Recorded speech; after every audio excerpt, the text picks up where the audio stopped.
Teman-teman pernah mengalami nafas yang sesak, nyeri di dada, lemas, lalu terjadinya pembengkakan di daerah kaki, bahkan sampai tidak sadarkan diri.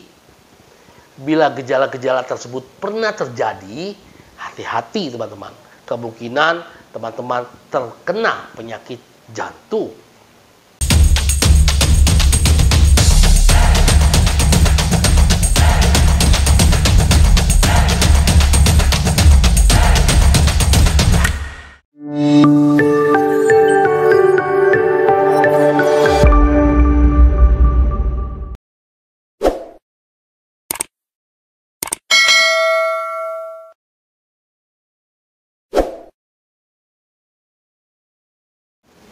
Salam sehat. Selamat datang di Dr. Ferry TV. Bersama saya, Dr. Ferry Juliawan. Di channel ini, teman-teman bisa memperoleh banyak informasi kesehatan. Sehingga setelah teman-teman menonton video ini, teman-teman akan lebih sehat dan lebih cerdas. Jangan kemana-mana, saya akan kembali setelah teman-teman mensubscribe channel ini. Terima kasih. It's clear to see from up here, the world seems small. Terima kasih buat teman-teman yang sudah mensubscribe channel ini. Welcome to Dr. Ferry TV.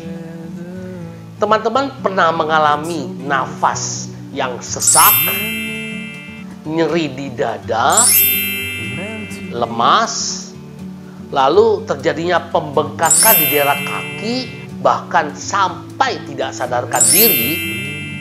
Bila gejala-gejala tersebut pernah terjadi, hati-hati teman-teman. Kemungkinan teman-teman terkena penyakit jantung. Jantung dalam istilah medis disebut dengan core, adalah organ vital yang terletak di dalam rongga dada dan mempunyai fungsi sebagai pemompa darah untuk memenuhi kebutuhan oksigen dan nutrisi ke seluruh tubuh.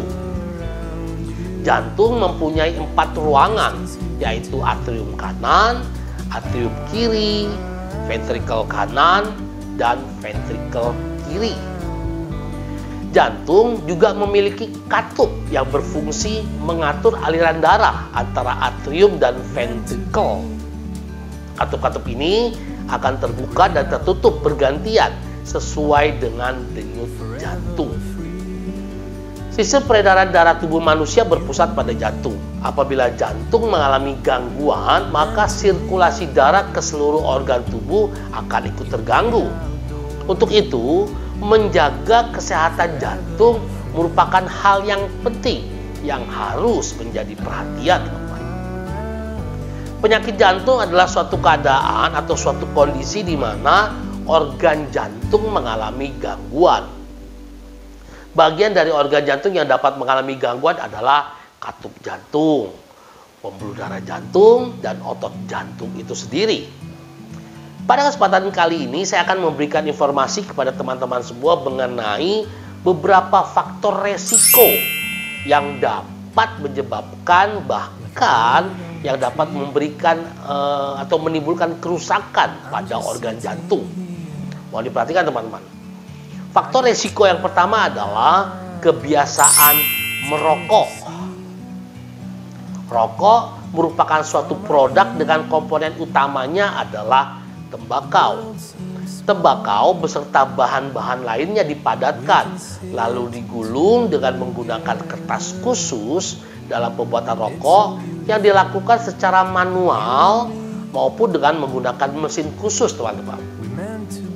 Di dalam satu batang rokok mengandung 250 jenis zat beracun dan 70 jenis zat yang diketahui bersifat karsinogenik. Karsinogenik itu artinya dapat memicu terjadinya kanker.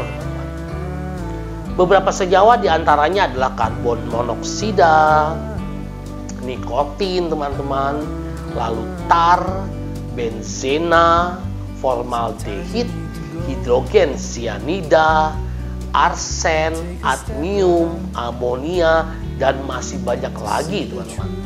Dengan melakukan aktivitas merokok dapat memicu dan meningkatkan resiko terjadinya penyakit jantung. Zat-zat beracun yang terkandung dalam rokok dapat menyebabkan kerusakan pada pembuluh darah jantung, meningkatkan resiko terjadinya aterosklerosis atau penyempitan arteri jantung. Untuk itu, jika teman-teman ingin memiliki jantung yang sehat dan terhindar dari resiko penyakit jantung, jangan merokok atau stop merokok sekarang juga, teman-teman. Faktor resiko penyebab penyakit jantung berikutnya adalah hipertensi atau tekanan darah tinggi, teman-teman. Hipertensi atau tekanan darah tinggi adalah suatu kondisi terjadinya peningkatan tekanan darah, baik tekanan darah sistolik maupun tekanan darah diastolik. Tekanan darah dibagi menjadi dua bagian, yaitu tekanan darah sistolik dan tekanan darah diastolik. Tekanan darah sistolik adalah tekanan saat jantung memompah darah ke seluruh tubuh, teman-teman. Sedangkan tekanan darah diastolik adalah tekanan saat jantung berelaksasi sebelum kembali untuk memompah darah, teman-teman. Hipertensi atau tekanan darah tinggi harus segera ditangani, karena apabila tidak ditangani dapat menimbulkan berbagai macam komplikasi yang dapat membahayakan tubuh. Salah satunya adalah dapat menyebabkan penyakit jantung, teman-teman. Teman-teman ingin mengetahui bagaimana cara menurunkan tekanan darah secara alami? Teman-teman boleh menonton video yang satu ini, teman-teman. Oke, faktor resiko berikutnya yaitu diabetes mellitus, teman-teman.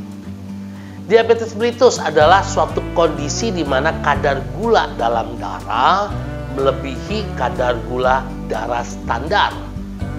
Klasifikasi daripada diabetes mellitus adalah yang pertama, diabetes mellitus tipe 1 atau IDDM atau insulin dependent diabetes mellitus, suatu gangguan metabolik yang ditandai dengan naiknya kadar gula darah yang disebabkan oleh rusaknya sel-sel beta pankreas, sehingga hormon insulin tidak bisa diproduksi dan pada akhirnya dibutuhkan tambahan insulin. Tipe diabetes berikutnya adalah diabetes mellitus tipe 2 atau NIDDM, non-insulin dependent diabetes mellitus, suatu gangguan metabolik yang ditandai dengan naiknya kadar gula darah yang disebabkan oleh turunnya produksi insulin oleh sel-sel beta pankreas. Jadi jelas perbedaannya, teman-teman. Yang satu produksinya terganggu, yang kedua insulinnya produksinya berkurang. Lalu tipe yang ketiga, diabetes mellitus gestasional, suatu gangguan metabolik yang ditandai oleh kenaikan kadar gula darah yang terjadi pada wanita hamil. Biasanya terjadi pada usia 24 minggu masa kehamilan, dan setelah melahirkan gula darah akan kembali normal. Terjadinya peningkatan kadar glukosa dalam darah akan menyebabkan kerusakan pada pembuluh darah jantung sehingga menjadi faktor pemicu terjadinya serangan jantung. Teman-teman ingin mengetahui bagaimana cara mengontrol atau menurunkan kadar gula darah secara alami? Teman-teman boleh menonton video yang satu ini, teman-teman. Oke, faktor resiko berikutnya pencetus penyakit jantung adalah hiperlipidemia.